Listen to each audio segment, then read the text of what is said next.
যে দিল্লীৰ পৰা ফাণ্ড মোকলাব পৰা নাই প্ৰমোদ বৰাই, যাৰ কাৰণে উন্নয়ন হোৱা নাই, এই ক্ষেত্ৰত কি কৈছে?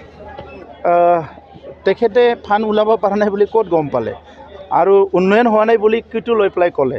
আজি আমাৰ পৰা ল'ৰা ছোৱালী IAS কৰিবলৈ গৈছে, IPS কৰিবলৈ, তেখেতৰ দিনতো যোৱা নাছিলে। আমাৰ সময়ত দুৰণ কাপ হৈছে 1 মাহত আমি ষ্টেডিয়াম বনাইছোঁ, তেখেতৰ দিনতো হোৱা নাছিলে। আমি 40টা সমষ্টিত এতিয়া অডিটৰিয়াম বনাবলৈ গৈ আছোঁ সুজিত নাৰ্জাৰীৰ নামত, তেখেতেতো কৰিব পৰা নাছিলে। আমি 8খন ষ্টেডিয়াম বনাবলৈ গৈ আছোঁ, তেখেতে কৰাব পৰা নাছিলে।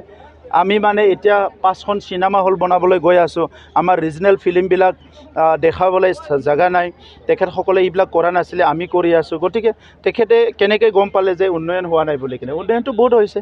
তেখেতৰ কাৰণে কি, তেখেতে অপজিশ্যন কাৰণে সদায় আমি কিবা বগা বুলি ক'লে তেখেতে ক'লা বুলি কওঁ, সেইটো তেখেতৰ ধৰ্ম। গতিকে এই ধৰ্মটো হাগ্ৰাম্বা মহিলাৰে পালন কৰি আছে, ইয়াৰ বাবে বেকো নাই।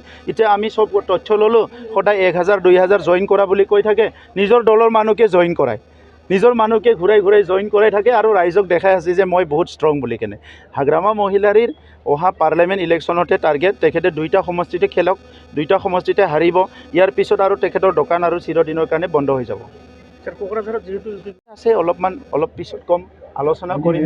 এতিয়া আমাৰ BJP SGP UPPL আলোচনা হ'ব, তাৰপিছত অফিচিয়েলি আমাৰ কেণ্ডিডেটবিলাক ডিক্লেয়াৰ হ'ব, বাকী কথাবিলাক আমাৰ ডিক্লেয়াৰ হ'ব, তেতিয়া আপোনালোকক মই সুন্দৰকৈ ধুনীয়াকৈ কৈ দিম।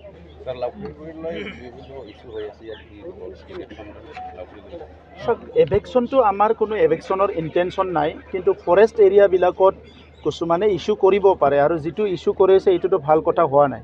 কাৰণ আপুনি চাওক, ফৰেষ্ট এৰিয়া ৱাইল্ড লাইফত এইটো আইন আছে, সেই আইন মতে কোনো থাকিব নোৱাৰে। সেইকাৰণে যিখিনি মানুহ তাত আছে সেই মানুহবিলাকক যিবিলাক ডিছপ্লেচ হ'ব বা এভেকশ্যন হ'ব, এইবিলাক বেলেগত ৰখাৰ কাৰণে ঠাই বনাই দিম আমি, বা তেনেকুৱা প্ৰচেছ চলি আছে। গতিকে কোনোবা ইণ্টেনশ্যনেলি কৰিছে, আমি মানুহক প্ৰটেকশ্যন দিব লাগিব, এজ ৱেল এজ আমি ৱাইল্ড লাইফকো প্ৰটেকশ্যন দিব লাগিব, এনভাইৰনমেণ্টকো প্ৰটেকশ্যন দিব লাগিব।